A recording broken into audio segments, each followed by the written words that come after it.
everyone, and welcome back to Colorful Sparks. I hope you're having a great week. I am Dorothy, and today we are going to be talking about Empire Storms and Tower of Dawn by Sarah J. Maas. Now, the reason that I'm talking about these two together is because they are essentially a tandem read. So, Empire Storms features our main cast of characters with Aelin, Rowan, Adian, Lysandra, Dorian, Manon, etc. While Tower of Dawn is featured on Chaol and Nesserin while they are in Antica. So, essentially, all of the events of Tower of Dawn are happening at the same time as all of the events in Empire of Storms. Hence, I feel like I can't write a separate blog post about both of them and not talk about them at the same time, so we're going to talk about them together. The first thing I want to talk about is the difference between these two books. So, I enjoy Empire of Storms a lot more than I enjoy Tower of Dawn, simply because I like Aelin and her story a lot better than I enjoyed Chaol as a character. I explained it a little bit in my January TBR video, but I haven't liked Chaol since Heir of Fire. He sent her away, and then he wasn't accepting her for who she is after she basically told him, and then he still claimed that he still loved her, but he also wasn't accepting of the fact that Dorian had magic, but she had magic and was fae. It just really confused me why all of a sudden he's saying, well, I love Aelin and I love Dorian, but I also hate Aelin, and everything that we had went right out the door. Granted, everything went out the door because after Nehemia died, Aelin literally lost her mind, so that's only fair. But at the same time, for Chaol to have such a dislike towards her because she has magic, honestly ticked me off. She can't control that she is magic. She can't control that she was the forgotten princess from 10 years ago. But he can still love Dorian for having magic and Dorian for being a silent party in the entire matter. Meanwhile, just because Aelin had to do things to survive that Dorian didn't have to, that makes her a bad person. I don't know. I've just disliked Chaol for a very long time at this point now, and having to spend an entire 660 pages with him was not something I was looking forward to when I went into reading Tower of Dawn. Empire of Storms is a lot easier for me to read because it focuses on Aelin and Rowan, and I love their relationship so much. I love seeing her court and who she is becoming as the story continues, as well as seeing her become a ruler. She's not the same girl that we met in Assassin's Blade or Throne of Glass, of whichever one you read first. She is a queen at this point, and she's doing what she can for her kingdom. And I don't know, watching her just take on all of that and still be sassy and hilarious and everything that she is amazing to me. Meanwhile, I was getting so frustrated with Tower of Dawn because it's the same old stuff that Chaol does every single time we have to spend a chapter with him. He blames himself for everything. He says he deserves the pain. He doesn't want to listen to anyone. Ugh. If Aelin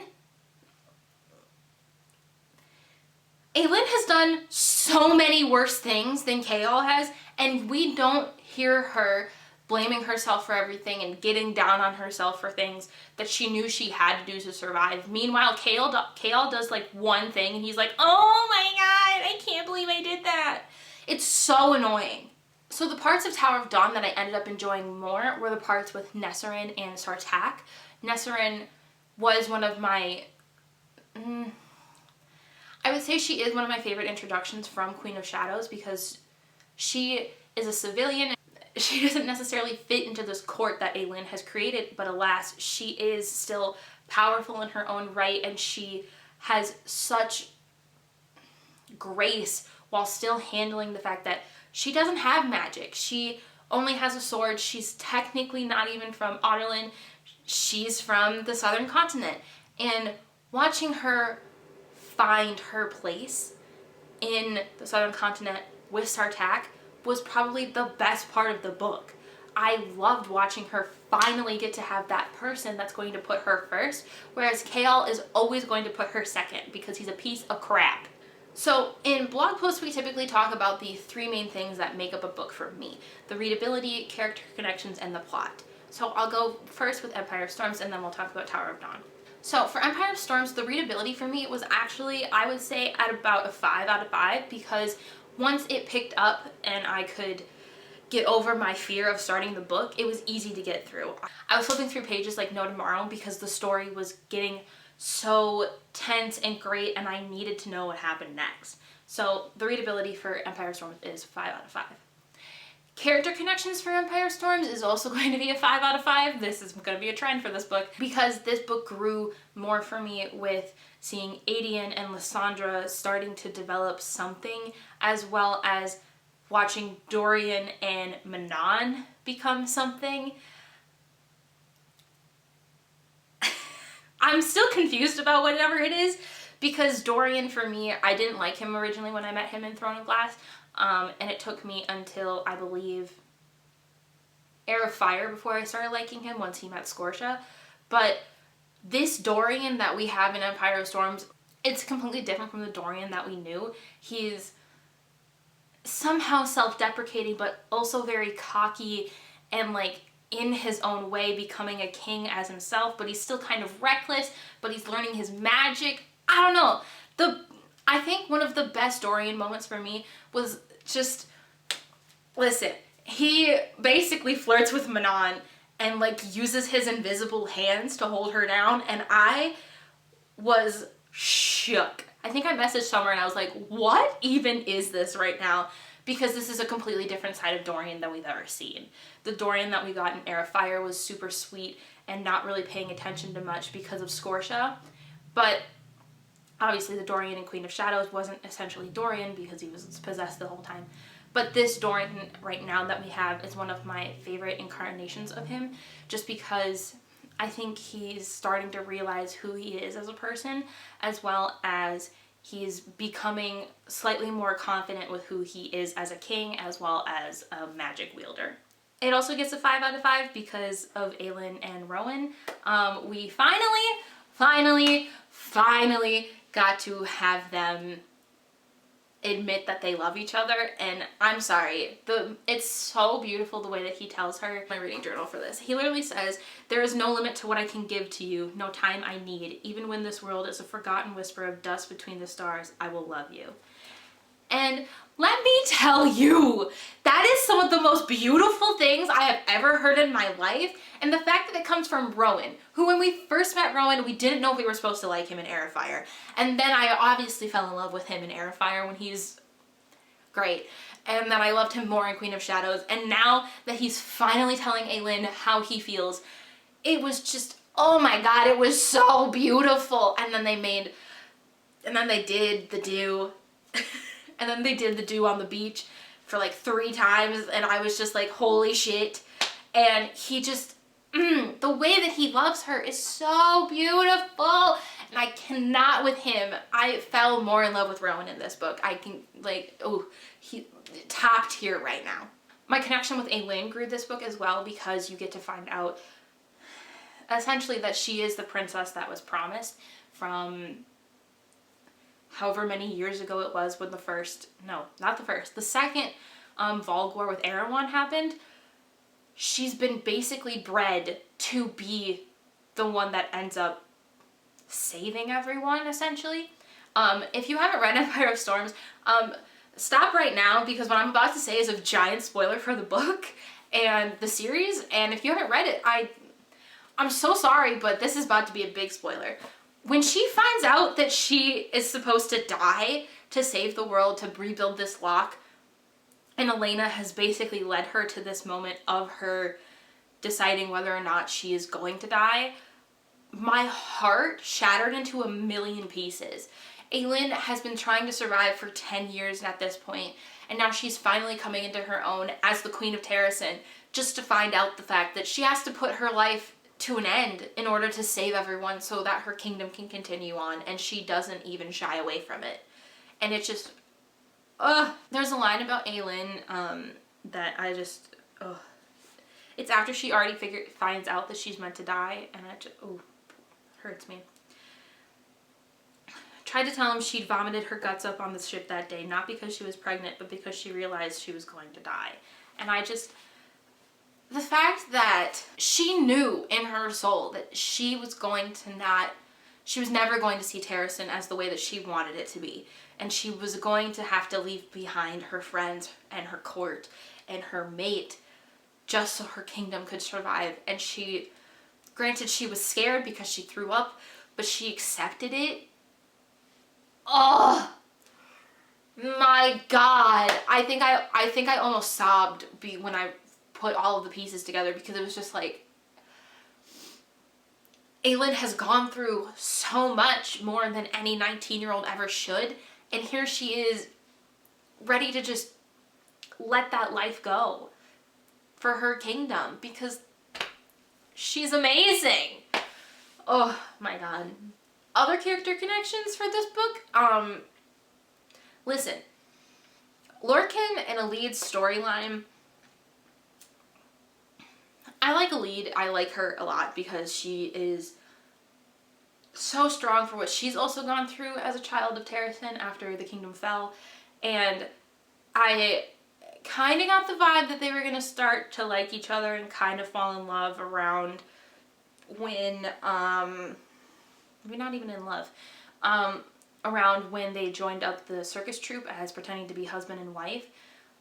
And the moment that they kissed and the stone marshes, I was like, great. Lorcan gets to be happy.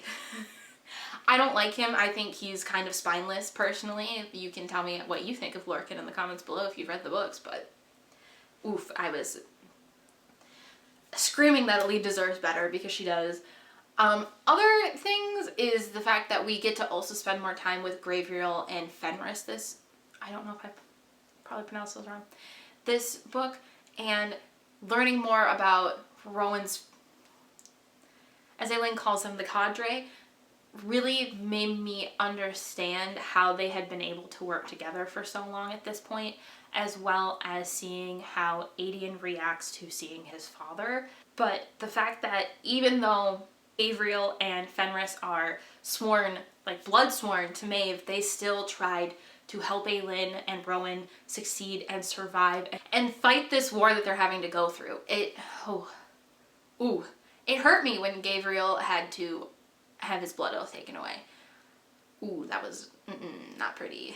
The plot for Empire Storms also gets a 5 out of 5. Listen, this book in general gets a 5 out of 5, okay? It's my 5-star read so far, and oh my God. The plot, you guys, I can't.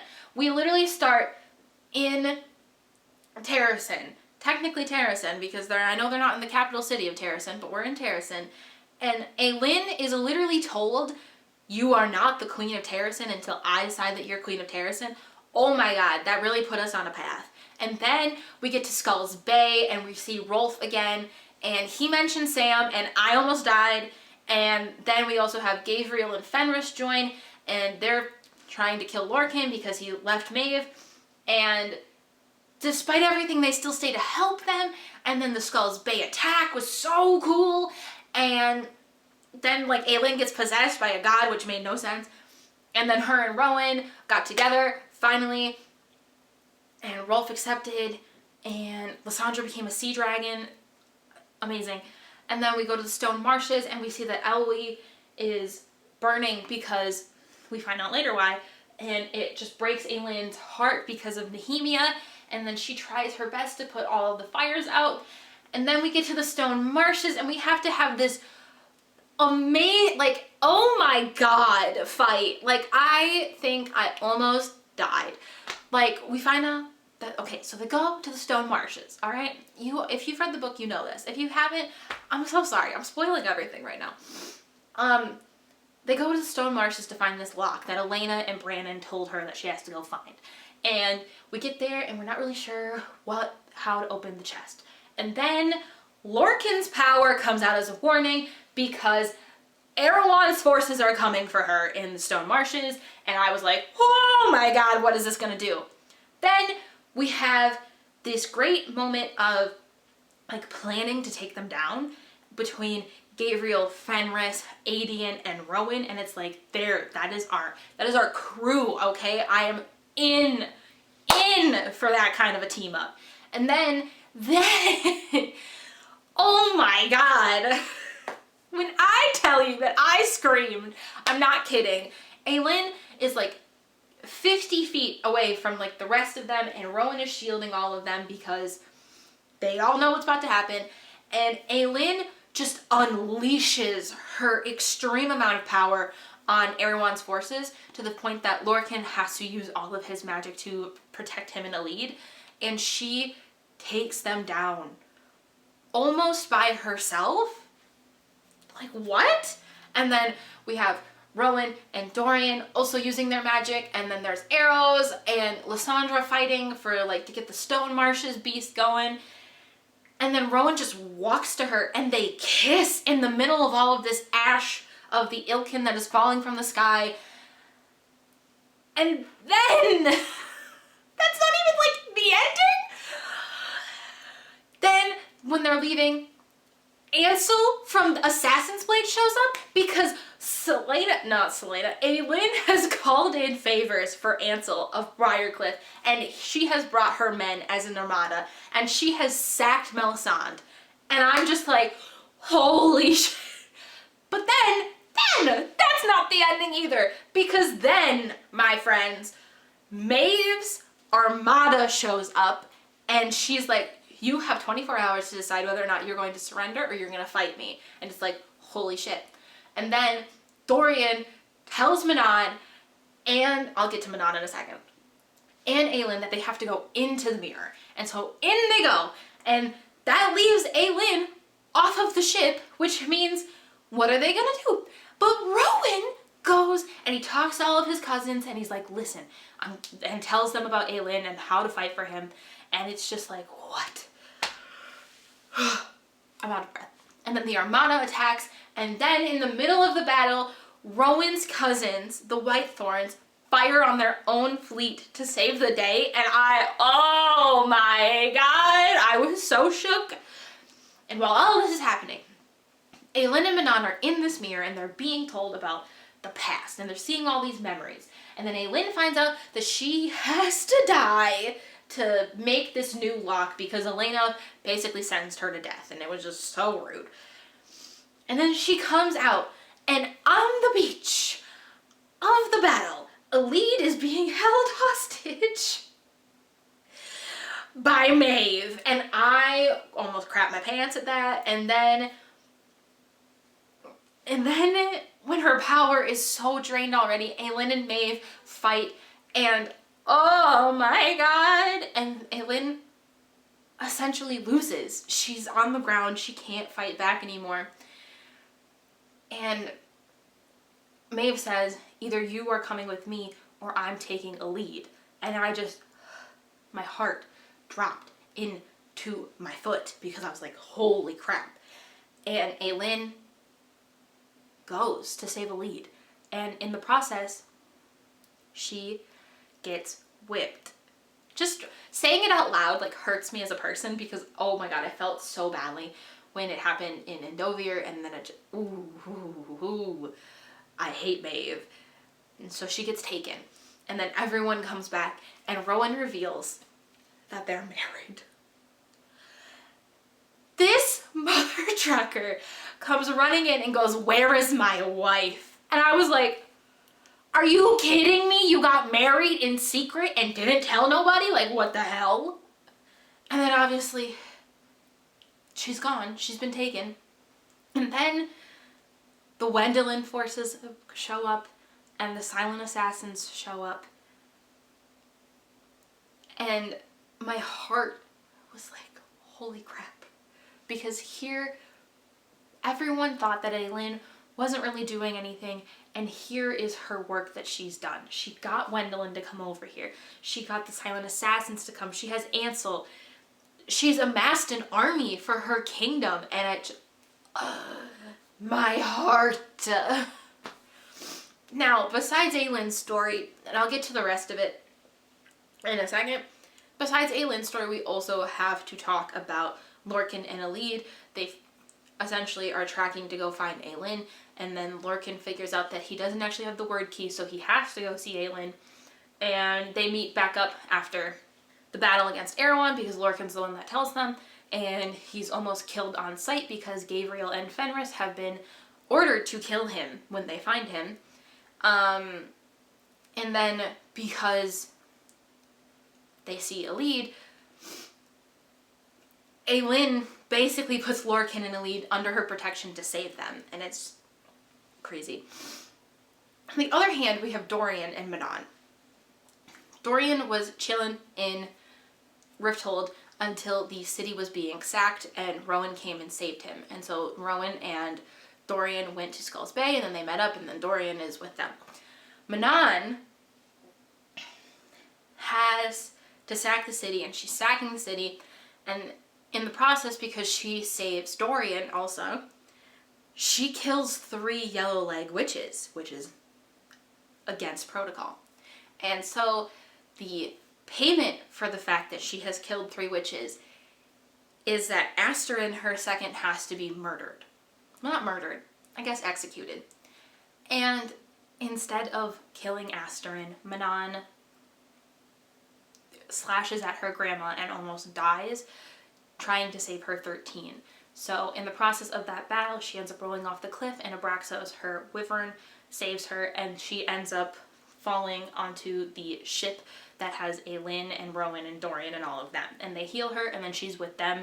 And then at the end of the battle, the 13 come in because Abraxos has come and gotten them. Okay, we're all caught up. At the ending. Oh my god, the ending. After all these forces appear, they have to make a plan. Rowan has revealed that he is actually the king of Terrasen now because they have married, and she left behind a consort and legal king for Terrasen should she be put up as king. Not king, queen. However, Aedion is like, well, what the heck are we supposed to do, because they're not going to listen to you if Aelin's not here. And it's revealed that Lysandra is going to pretend to be Aelin and will have to produce children with Aedion. The fact that Lysandra tried to make that sacrifice and also didn't tell Aedion, even though they've been building this connection, really hurt me. And I was like, oh my god, this sucks. And so then they make a plan to go get Aelin. Rowan, Gabriel, Lorcan, and Elide with Rowan will go get Aelin. And then Aedion and the armies are going to go back up to Terrasen with Lysandra pretending to be Aelin. And then Dorian and Manon are going to go and try to find the Crocian witches. Oh, I forgot that part. While Manon's grandma is trying to murder her, she reveals that Manon is actually the last Crocian queen, which is nuts. It's just nuts. And that's how it ends. And I just... Oh, it's also revealed that Rowan and Aelin are mates, and Maeve has been manipulating them this entire time to not be with them, and it just... Oh my god. This book is insane.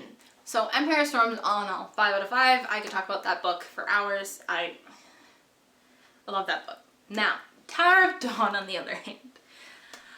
I finished Empire of Storms on January 6th, and I was really struggling to pick up Tower of Dawn. I was looking at it and being like, I really don't want to. And then I tried thinking if maybe I really need to read it. And then I was like, oh, I'll read the first 200 pages and we'll see if I even want to continue it. And then I just didn't pick it up. So, because I had a trip this past weekend to go home, I got the audiobook on Audible for Tower of Dawn, and I listened to it on the drive there, on like the free time that I had while we were there, and then I also listened to it on the drive home. So by the time that we got back on Sunday, I was already halfway through the audiobook, and I was like, I can read this faster than I can listen. So at about 5 p.m. on Sunday, January 10th, I picked up the actual physical copy, and by 11:30 at night on January 10th, I had the book finished. Readability for Tower of Dawn, I'm going to give it a 3. Yes, it's easy to read, however, it was hard for me to read it because it is a Chaol-centered novel, and I don't like him, so me trying to read a Chaol book was just not great. Meanwhile, the other parts of the novel featuring Irene as well as Nesserin were a lot easier for me to read because I enjoyed them as characters. The character connection, I'm going to give it a 2 out of 5. Mainly because I don't like Chaol, but I also wasn't already connected to Irene or Nesserin enough to really find extreme joy or extreme terror or whatever in events that happened with them. Mainly because I kind of already assumed no one was going to be dying in Tower of Dawn, because Kingdom of Ash has to happen, and I was already pretty certain that Chaol would be showing back up there, as well as Nesserin.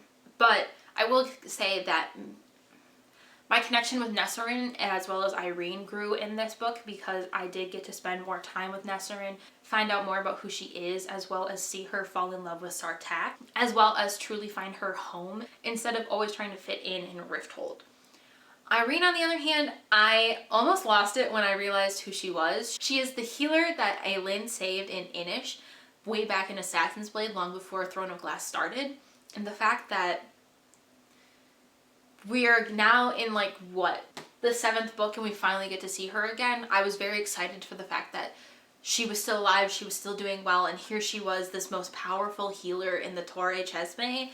Oh, I loved seeing her again. However, this book also introduced us to a lot of new characters, such as the royal family of the Cognite, which also, wrapping my head around what the Cognite was and the Coggin, as well as the process of heirs and all of who they were, was a little confusing for me. I only really enjoyed the parts with Sartaq as well as Caution in the novel because they seemed to stand out the most to me. I could care less about Hussar or Argan or Duva, but we'll get to that in a moment.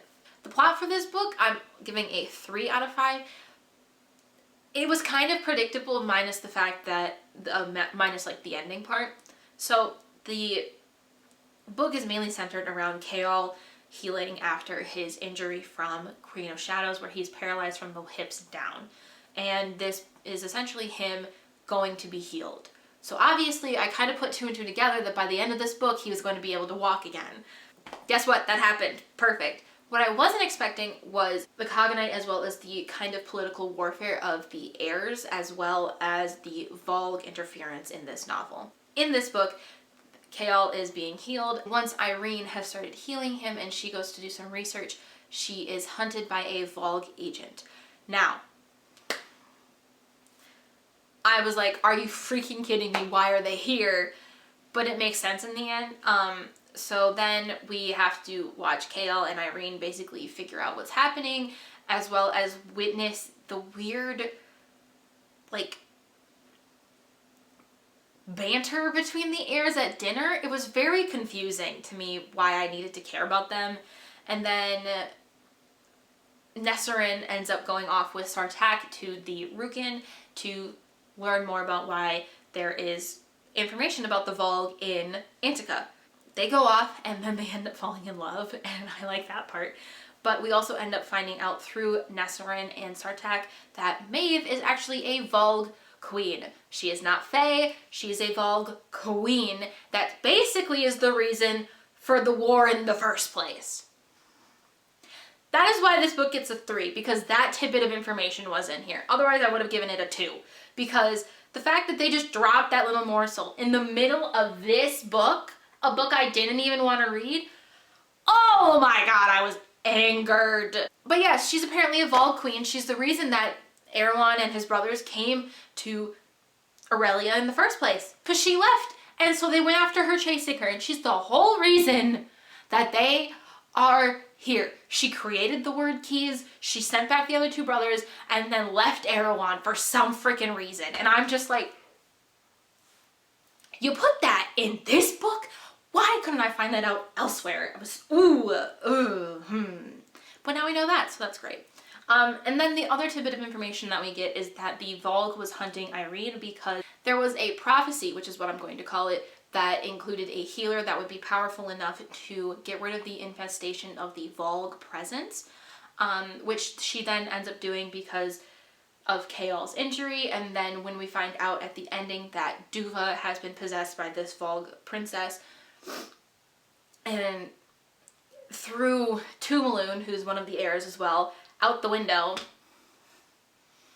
and then she heals her by... It was confusing. I'm still confused. And then I had the other plot of this was Chaol and Irene falling in love, which I really did not care about. I told Summer in the middle of them falling in love that I was like, I really hope he dies.